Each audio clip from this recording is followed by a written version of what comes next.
उसका शरीर पूरा हो गया। और फिर जो गोपाल जी रखे थे, फिर सब अभी ऐसा हो रहा है कि 5 वर्ष से आपको राखी बांध रहे थे, आज आपने उस राखी की राज नहीं रखी। आप भी अच्छा, ये बताओ, राखी बांधोगे तो अमर हो जाएगी क्या बहन? इसका नाम क्या है? चलो, तो जिन्होंने इतनी तपस्या की, इतना भजन किया कि भगवान पुत्र बने आके, वो भी पधार गए कि नहीं पधार गए? फिर आप कैसी बात कर रहे हो? वो मुझसे 7 साल छोटी थी। मैंने अपने या गर्भ में भी समय पूरा हो जाता है, गर्भ में भी समय पूरा हो जाता है तो गर्भ में ही मर जाता है, गर्भ के बाहर आके मर जाता है, 1-2 साल का होके मर जाता है, 10-5 साल का होके मर जाता है, जवान मर जाता है। मरने की कोई समय है क्या? आप बताओ, मरने का कोई समय है क्या? आप कहते हैं ना कि भगवान कभी भक्तों का अनिष्ट नहीं होने देते। कैसे अनिष्ट हो? तुम क्या जानते हो उसका अनिष्ट? सुनो, एक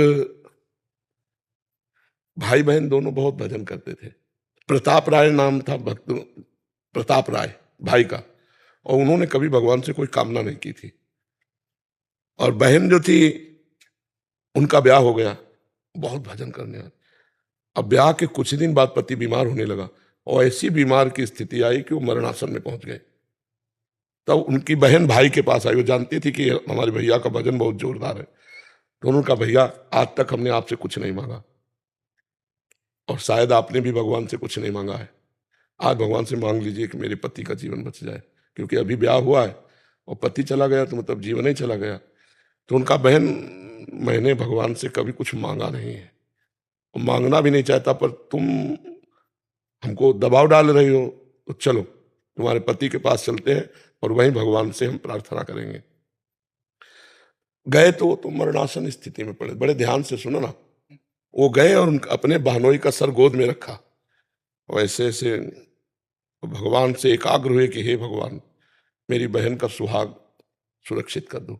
और बहन चरणों के पास बैठी अपने पति के, और वो अपने जीजा का गोद लेकर, गोद में ऐसे सर लेकर, इतने में दोनों को तंद्रा आ गई। तो देखा कि जो बहन है, बहन ने देखा कि उसका पति भगवान के पार्षदों से कह रहा कि ले चलो मुझे। तो बोले, अब नहीं ले जाएंगे, तुम्हारे जो साले हैं वो बड़े भजनानंदी हैं और वो भगवान से प्रार्थना कर रहे हैं, तो भगवान कैंसिल कर देंगे, अब नहीं ले जाएंगे। तो वो रो के कह रहे हैं, नहीं, जन्म जन्मांतरों से भटकता रहा, आज पत्नी भजनानंदी मिली है, उसके प्रभाव से मुझे भगवान के पास जाने को नहीं, रोको मत, उनको मना कर दो, रोके मत, मेरा जन्म जन्मांतरों से बिछड़े हुए भगवान से मिलने जा रहे हैं।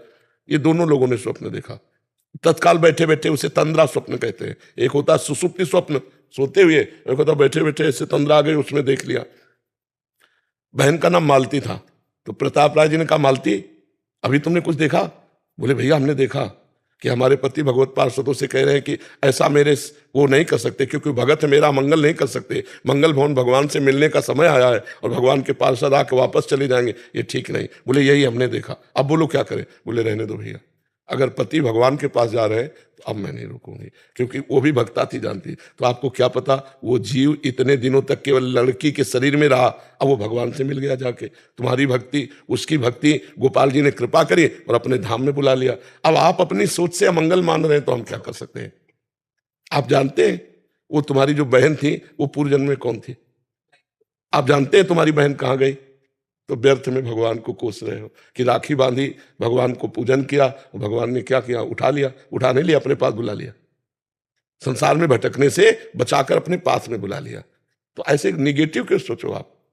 मैंने अपनी बहन के जो आखिरी क्रिया थे वो सारे मैंने अपने हाथों से किए। उस समय मैंने ये चीज समझ गया कि ये जो शरीर है ये मेरा असली स्वरूप नहीं है। बिल्कुल बिल्कुल। और डर इसलिए लगता है क्योंकि मैं ऐसा अपना स्वरूप समझे बैठा हूं, अपने स्वरूप में स्थित होना चाहता हूं, ताकि जब इसको छोड़ूं तो डरूं नहीं। हाँ, पता नहीं, हाँ, जिस घर में जाना है पता है। हाँ, बहुत उत्तम विचार है। नाम जप करो ना, निरंतर। निरंतर नहीं कर पा रहा, कोशिश कर, बस निरंतर पहले करो, इसी नाम जप से शुद्ध ज्ञान प्रकट होगा और शुद्ध ज्ञान में आप अपने स्वरूप का बोध प्राप्त कर लेंगे। जब तक बुद्धि हमारी अशुद्ध, तब तक ब्रह्म बोध नहीं होता, स्वरूप बोध नहीं होता। इसलिए नाम जप करो, शास्त्रों का स्वाध्याय करो।